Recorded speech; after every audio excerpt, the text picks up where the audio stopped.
Hi friends, new and old, welcome back to the channel.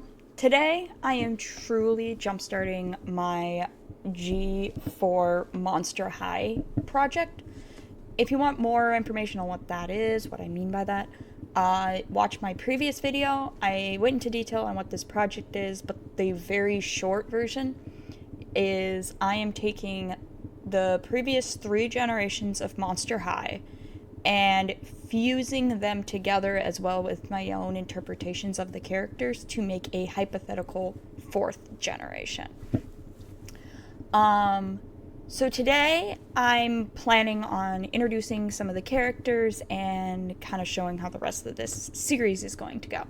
However, before we kick that part off, let's talk dolls. Now, I said this before, I'm imagining this project like a pitch for a doll line rather than a creative writing storytelling project. And so I wanted to focus on the aspects that would be important for designing a doll and showing off personality in somewhat less subtle ways at times.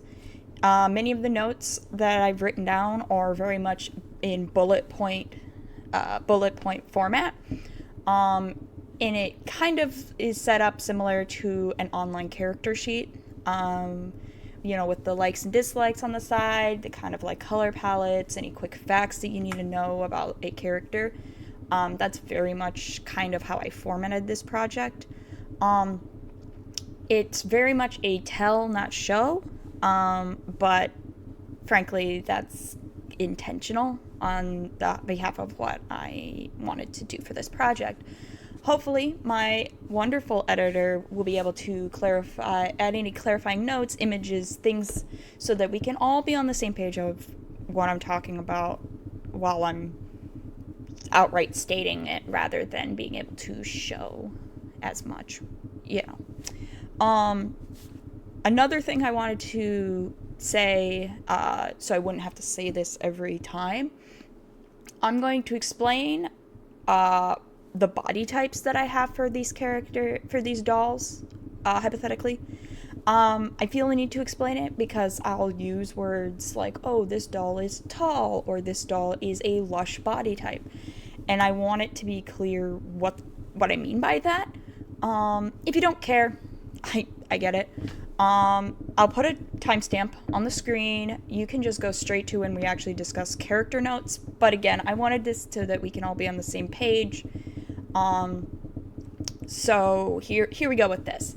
I wanted to follow in with what G3 did and what a lot of more modern doll lines do, where they diversify their body types and they don't all have the same shape. It makes for more interesting character design on my end, it makes for more realistic body shapes, and frankly, it makes for a really interesting design when you have them all displayed, where they don't all look like the same character in different outfits. Even if the outfits are different, it makes for a more interesting visual, in my opinion, so that's really what we're going for. Like I said, G3 does this, but I wanted to kind of formulate it in my own way so I could keep track of it better. For female, I also did a difference for male and female, like, body molds, but we're only focusing on the female ones because most of the characters we're going to mention are going to have that, so that we'll bring it up when it's more relevant. So for female body molds, there are 5 body types. I have a slender body type, which is kind of reminiscent to a OG Monster High doll. They're very, their proportions are very small, kind of like a rectangular build. I tried to avoid specifically like body shape terms for these, but that kind of like more slender, I guess. More slender body. There is the athletic body, which is similar to the slender but has a little more muscle and like a little bit of abs and stuff for our more athletically inclined characters more active. There is fashion, which is more similar to a traditional fashion doll, more of an hourglass figure. Curvy, which is a larger hips, more curves than the other two. And then lush, which is a even more curvier version of that, a larger body type. Again, for diversity's sake and for visual storytelling. And in each of these, there are 4 height variants: petite, average, tall, very tall. They're about they would be about half an inch in difference, so they're not super different unless you put a very tall next to a petite, which you can kind of do that with Monster High, where they have 3 heights, and the shortest one and the tallest one have quite a big height difference. And so I tried to emulate that with this project as best I could. I also very much wanted to make sure that the as far as the quote main characters, again, more of an ensemble piece, but the more popular characters, I guess, no 2 of them are the exact same build, whether that's height, whether that's body type. One, again, made their front group look more visually interesting, make it more like dynamic, even ignoring the fact that they have very unique character, like fashion designs or motifs. It just is an added difference, and it just made it more fun that way. However, side characters or lesser used characters would have overlap. This is because, again, thinking about this as a legitimate doll line, brands are known to do that. G3 specifically, even with their character diversity, have 3 main characters that all have the same body mold because it's just more cost effective. And if you can just use the same mold and it doesn't necessarily make that big of a difference, you can, with like slight alterations. They do look different. It's not like the exact same. So I tried not to do that, but I also wanted to keep that limitation in mind for my thought exercise. So there is some body overlap, but it's not going to be evident for a little bit because a lot of the characters I'm going to name first look different to each other. I think that's everything I need for housekeeping, setting this up. So we're going to get to the fun part, which is actually discussing the characters. So for my quote main character, I'm using the term again very loosely, but each generation kind of had a character that was like their more focused on character. I mentioned this before in the previous video. Gen 1 it was Frankie, Gen 2 it was Draculaura, Gen 3 it's Claudine. In this generation, I wanted someone different, so I couldn't use any of them because they were off the table because they've already been acknowledged or utilized as main characters, and I wanted to pick somebody different. I also wanted a character that had been around for the entirety of the run. I didn't want to pick a lesser known character. I wanted somebody who was very recognizable. I had a couple options. I went back and forth. I knew that I wanted, again, a character that's been around for a while, and I wanted a character that gave me the most wiggle room when it came to character design and like infusing my creative ideas on this. Again, because if I was just joining everything together, that would be easier for some than others, but that there would be no fun in that for me if I couldn't infuse my own opinion. And so I wanted somebody who had a little more of an empty slate while still being extremely recognizable. And so I went with Abby Abominable. Now, it might seem like a weird pick. There's other characters that I thought of using, but I'm gonna call it storytelling reasons. I didn't necessarily want to choose them, or they didn't inspire me the right way.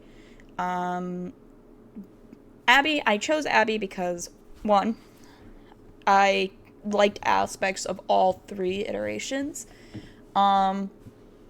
And so it made a really good base point for not having to start everything from scratch, while also having creative ideas for her. Now, for each character, I'm going to do a rundown of what previous iterations did with the character, excluding any world building reasons, just characterization. So that you can kind of see where this character came from and where I am, what I have borrowed from and where I've changed things. So, for Abby in Generation 1, and it has been the same across the board, as the name it suggests, she is the daughter of the abominable snow monster, or a Yeti. She is from the Himalayan mountains. In Gen 1, she had a Russian accent. I'm not entirely sure. They didn't really clarify that very much because the Himalayas are not in Russia. However, I will address this later in my iteration of how I make things make sense. She is a transfer student from her old school, and she struggles with an intersect between her old upbringing and a new life here. And is the only main character that has a broken accent. She is a very proud and straightforward person. She doesn't like when you mince words. She dislikes when people just beat around the bush about things. She just wants you to state everything, state what you feel, state what you think. Don't talk around it. Just very straightforward. But at the same time is a very good friend. She's never mean, or she's not blunt because she doesn't care. She's blunt because she just wants everything to go straight to the point. And the other aspect of her character is that she has snow and ice powers. That is a continuation through line through all generations, and so that will continue to be a thing. I'm not entirely sure why that is. Probably just for the fun of it. We're gonna roll with this because the point of this is to be fun. Generation 2 is very similar to Generation 1. It was short-lived, not a huge change to any of her characterization, so same thing goes. Generation 3 is, again, the more dramatic reboot. Small little prelude. This is my baby boy. Here's this Butters. Say hi, Butters.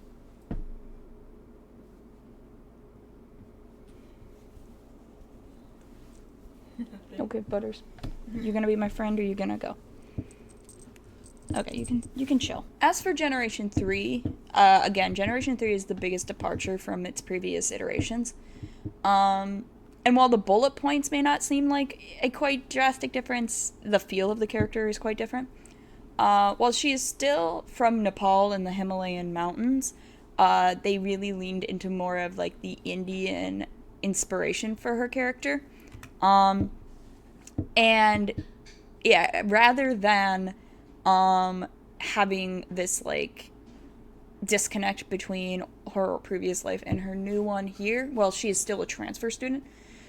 She was raised very sheltered, but is extremely sociable and eager to make friends, as opposed to her previous iterations, more we'll call it laid back approach to that. So with the previous generations out of the way and the kind of base work, here is my interpretation of Abby for a Generation 4. So with all that preamble out of the way, let's get to my interpretation of Abby in Generation 4. So for her monster scaritage, she is a Yeti from the Siberian mountains.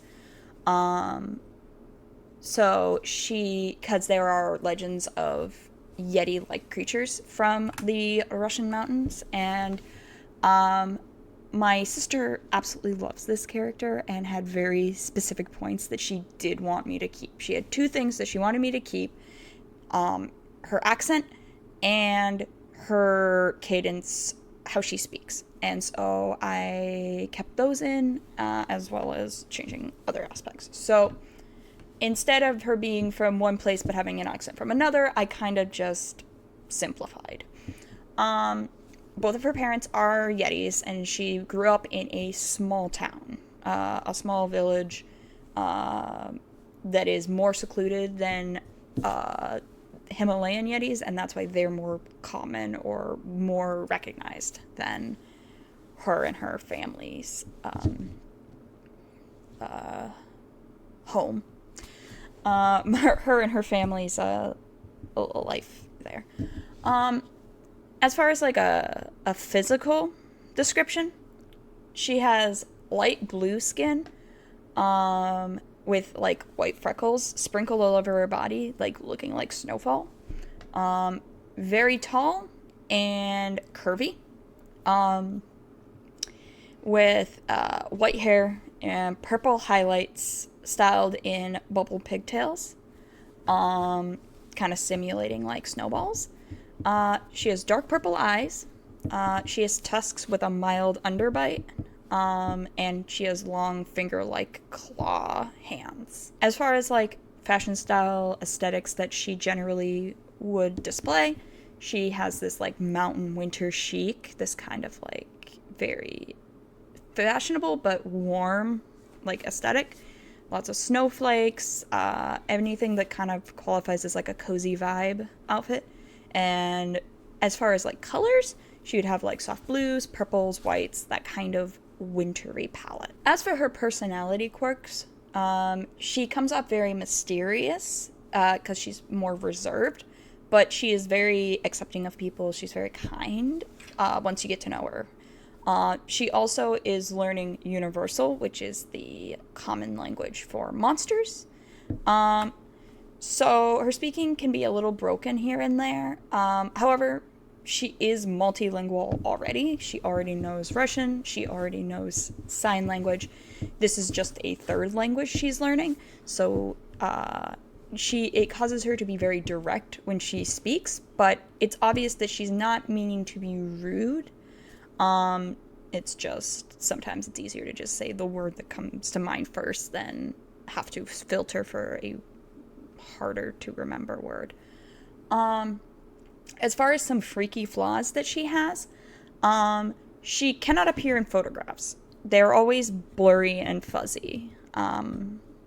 And despite how tall she is, she can enter and leave rooms with nearly no noise. She can be completely imperceptible, just because of her like cryptid nature.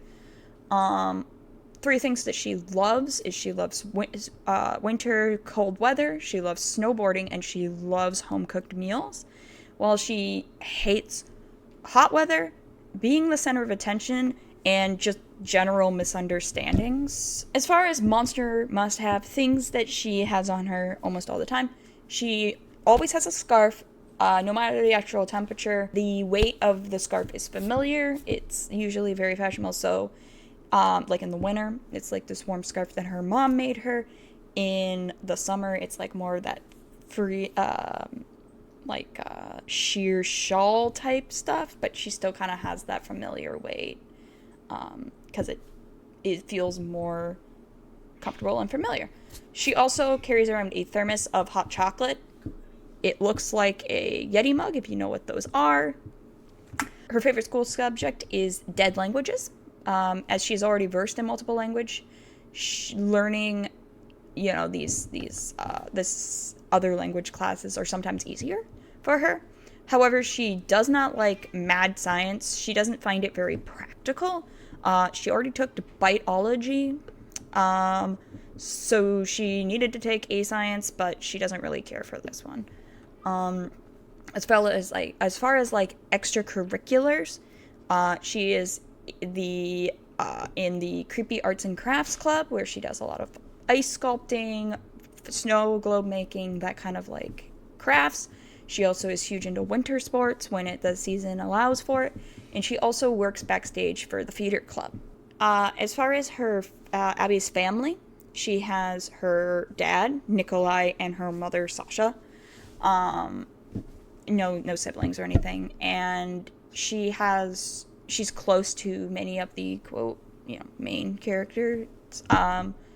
I'll get into more about their dynamics as I introduce those characters, but know that Frankenstein, Draculaura, Claudine, Gulia, and Laguna are like her closest like friends, as well as Heath Burns, who she has this very mild flirtationship that I'll get into more when we introduce his character. But I wanted to kind of set the stage for all these characters. She also has a pet that is a baby mammoth called Shiver that came from her village. They have these this small collection, tribe, herd. This small herd of mammoths that have maintained throughout, that are like secret and only from her home village. And so she has one that she brought with her. And if you're wondering why she has a mammoth, I don't know. She's had a mammoth the entire time that she's ever existed, so we sticking with it.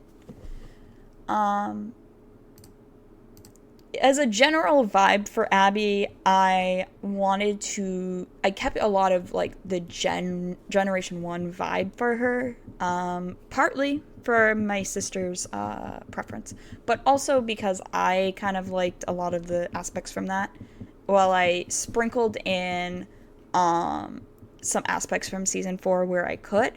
I wanted to lean into the cryptid vibes heavily because cryptozoology is interesting to me, like the concept of studying things like Yetis and Bigfoot and the Loch Ness Monster and stuff like that. And Monster High doesn't dip into that as much as they could, I feel. It's a shame that they don't like dip into it more. While there are several cryptid characters, they usually are just kind of surface level or once appearance and then never mentioned again. So I think having a main character that kind of follows that leads for more interesting characterization and like a more interesting concept.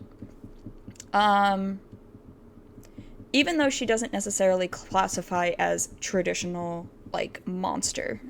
So with Abby out of the way, let's talk about the next character on our roster.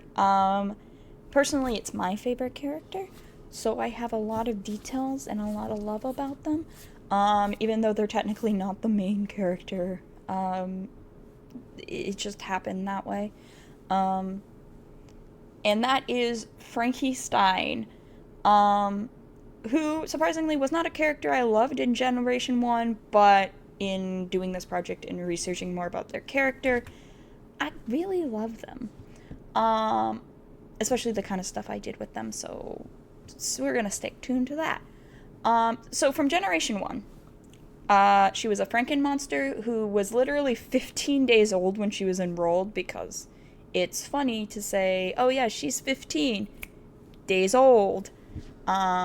She was the child of Frankenstein's monster and his bride, and was generally very polite and friendly, but also extremely clumsy, which led for a lot of slapstick humor with like her limbs flying around. If you've seen like Nightmare Before Christmas, she was very similar to Sally, where like her limbs would like move independently for the sake of comedy and plot and stuff. Generation 2 kind of had her doing a lot of the same. Again, Generation 3, everything starts to change, and Frankie is probably the most, while not the most changed, is the most obvious change with the design differences in the previous generations and Generation 3. And that was due to copyright issues. When Monster High was initially created, they had the rights to use inspiration from the Universal monsters, like the movies. in their interpretation of those characters. But in more recent times, Mattel has lost those rights, so they had to basically they had to remove certain design aspects that were very familiar that were too similar, and fell under copyright issues. I don't know a lot, but that's the general gist. So, as you can see, Frankie now has blue skin rather than the green and no longer has the bolts. That's part of the reason. They are also the child of Victor and Mary Stein, which I love the fact that her mom is a reference to the author of Frankenstein, Mary Shelley. I think that is... I geeked out a bit when I read that. And there is more focus in the second generation of Frankie's mixed-matched parts. Their brain is fused with many of the greatest minds in the world. They will exchange their limbs around as needed. And while their intelligence is extremely high and their knowledge on random things can be quite important and helpful, they don't have the life experience. Again, they're also like 15 days old, or similarly like young. And while their intelligence is very high, they don't have life experience to base that knowledge on, that like convenient knowledge, leading to being more naive when it comes to like tones, figures of speech, social things like that. They kind of have the aspect that Abby did in Generation 1, but they gave it to Frankie in Generations 3. Personally, I adore G3 Frankie, and I'm gonna be completely upfront. I took most aspects from Generation, with the exception of things that I changed for my own creative interpretation of the character. While Abby has more aspects from Generation 1, Frankie has more aspects from Generation 3. Kind of showing you the spectrum of how a lot of these this project's going to go. Some things are going to be more of a balance, some are going to be leaning one way or the other, and we will eventually get to characters where I kind of just threw most of the character, with the exception of very important bullet points, threw the character away for my own sanity. As for my interpretation of Frankie, their heritage is that they are what the world refers to as reanimated rather than Franken people. I always thought it was a little weird that Frankie's race of monster was named the same thing as them. It's like, yes, I am a human named Human. It felt a little weird. This subtlety is not this show's strong suit. This franchise, I love it for it. The subtlety is not there for a lot of stuff. It's very corny on the nose at times, and I love it for it. And Frankie's name is one of those examples of it being very on the nose. So in my iteration of the character, these like reanimated corpses, well, zombies are one thing. There are reanimated, which are specifically people that have been brought to unlife or a second life via electricity. The description I have is that they are strikingly beautiful, based on the creature in classic Frankenstein, sometimes being interpreted as an uncanny, attractive, and the horror coming more from the creation of Frankenstein rather than a monstrous appearance, unlike most interpretations of the character in like movies and stuff. I leaned a lot into like the book for some of the descriptions. Frankie is very tall and slender. So they are taller than Abby, and more like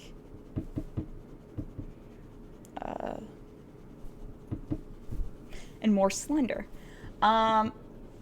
We're sticking with the blue skin for again, more consistency. However, it is more obviously, instead of it being like superficially stitched together with like stitches on the face or whatever, There are patches of their skin that are in these darker patches. It looks like pigmentation from like a distance until you like look and see that it's like stitched together to give that more Frankenstein change. And they also have the interchangeable parts with a prosthetic left leg and a right hand that was not animated properly. So they have cybernetic enhancements to rectify natural limbs that didn't electrify properly. They also have a vertical scar from sternum to waist where they were like put together. They also have white hair with colored streaks cut in this like shoulder length bob. And they have large heterochromatic eyes, one blue, one green. Very classic. Like every iteration has had that. I always thought it was such a good design. And they have like perfect white teeth, and they're also ambidextrous due to muscle memory in both hands. Their general like fashion style and aesthetics is all this DIY alt fabric, lots of stitches and safety pins, alternating between skirts and pants, interchangeably just wearing whatever they feel at any given time. Combat boots, that kind of like more punk elements, I guess, that all alternative fashion, with like lightning bolt motifs and a lot of blue and yellow and sometimes bright pink to kind of like break up their like wardrobe. As far as like personality quirks, they are known as the energetic friend that is always moving. They're always going back and forth. They're willing to try everything at least once, and may or may not have ADHD. I mean, that's up to your interpretation of the character. However, as far as like freaky flaws are concerned, she cannot swim, or everyone will get electrocuted. And they also have no idea what patience is. Like, they cannot wait for anything. They just cannot sit still for more than 2 seconds for any reason. Their favorite things are late night chats, thunderstorms, and sketches. They love to sketch. And they hate, again, sitting perfectly still. They hate keeping secrets. They like being more of an open book. And they hate the beach because, again, water and sand that gets everywhere. That's just frustrating. Just not their thing whatsoever. Their monster must-haves, their like favorite things to have on them, is a sketchbook filled with replacement parts and outfit sketches for that like creative juices, as well as an extra needle and thread for both clothing and limb repairs if needed.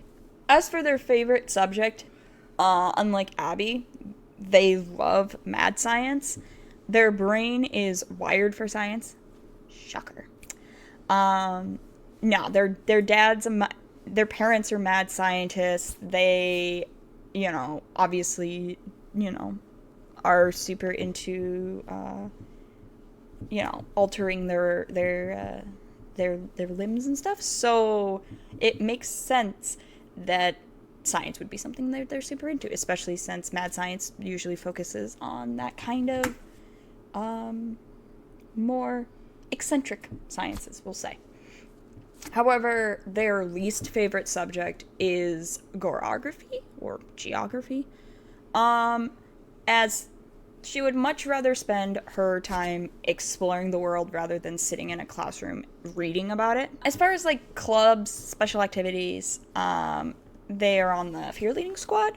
Coordination isn't supernatural. However, it's very similar to dancing, and again, she likes to try things. So she figured it out and managed to make the squad. She's in the arts and crafts club, doing just primarily sewing and metalwork and that kind of more like handy tool crafts. However, again, she'll try anything once, except for needlepoint. They did that for a week, and it took too much time, and it was boring, and so they gave up on that. Just because you try everything once does not mean you have to like it. Another club that they founded is the Ghoul Normie Alliance, which is a group that is trying to rectify relationships between monsters and normies. Her parents are normies. Her best friend growing up is also human. And so while they're a monster, they know monsters and normies aren't that different deep down. And so they strive to figure out the unifying factor so that everyone can get along. Again, not everybody is thrilled with this plan, but Frankie is doing all the headway on this. As well as being on the Student Disembodied Council as the outreach organizer, similar to their work with the Ghoul Normie Alliance. Frankie always is trying to reach out to the community, showing people that Monster High is cool, that and like all this like outreach. So they are on the council as that kind of representative. As far as like important like relationships, like I mentioned, Victor and Mary are her parents. Victor is definitely much more caring than his literary inspiration, but he's still very much the mad scientist vibe. Whereas Mary is a scientist / seamstress, and so it is the reason why Frankie's stitching looks more like hyperpigmentation than obvious stitch marks. And also is why Frankie has a love for sewing. As far as like really good friends, again, Abby, they are really good friends because they kind of have this opposites attract like situation going on. Abby's very low key, very like understated. Well, Frankie is extremely high energy, and so they kind of bounce off each other, and Frankie brings Abby out of their shell. Abby brings Frankie down to earth. You know, it's that usual like fun like friendship dynamic. Frankie's also really close with Draculaura and Claudine and Laguna and Gulia and Rebecca Steam and their childhood friend Jackson Jekyll. They were neighbors. They grew up together, and is part of the reason why Frankie is trying to help with the new transfer students program where normies can attend the Monster High School. Frankie also has a pet dog named Voltage or Volts. It is a Frankenstein's mutt. It was her parents' first attempt at simulating life. It's kind of a jumble of mixed breeds. So in definition, it is a mutt in the most literal sense. But it is precious and such a good boy. But yeah, so that's kind of what I wanted to do with Frankie's character. Again, a lot more leaning into Gen 3, but I did like aspects of Gen 1, and I put them in when I could. I always kind of found Gen 1 Frankie a little basic, a little boring, personality-wise, but I wanted to be able to incorporate what I could. Again, making a nice balance between the two. I also really wanted to, I interpreted aspects from the book where I could, because I feel that since Monster High is no longer connected to movie interpretations of the characters, they can go back to book interpretations and like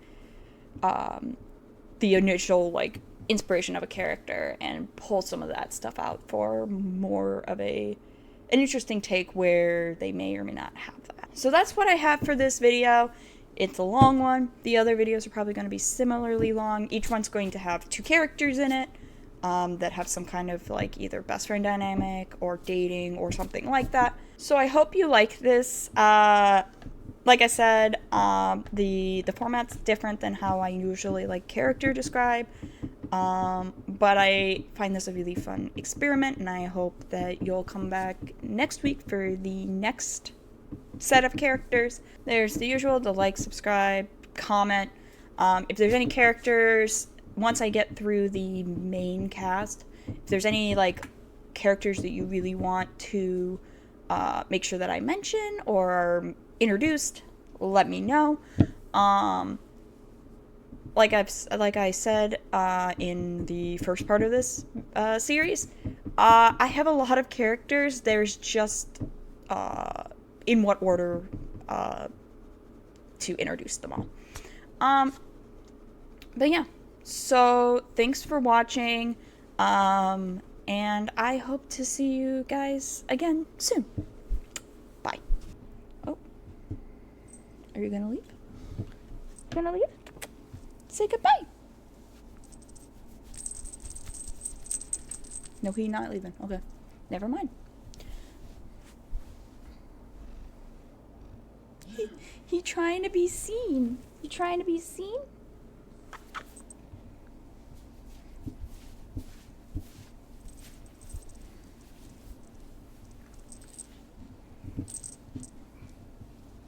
Oop.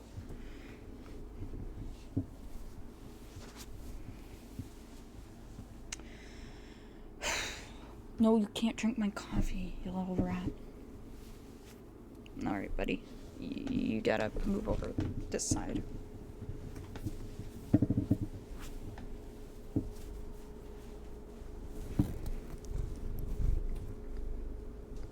Purring into the microphone, you little rat.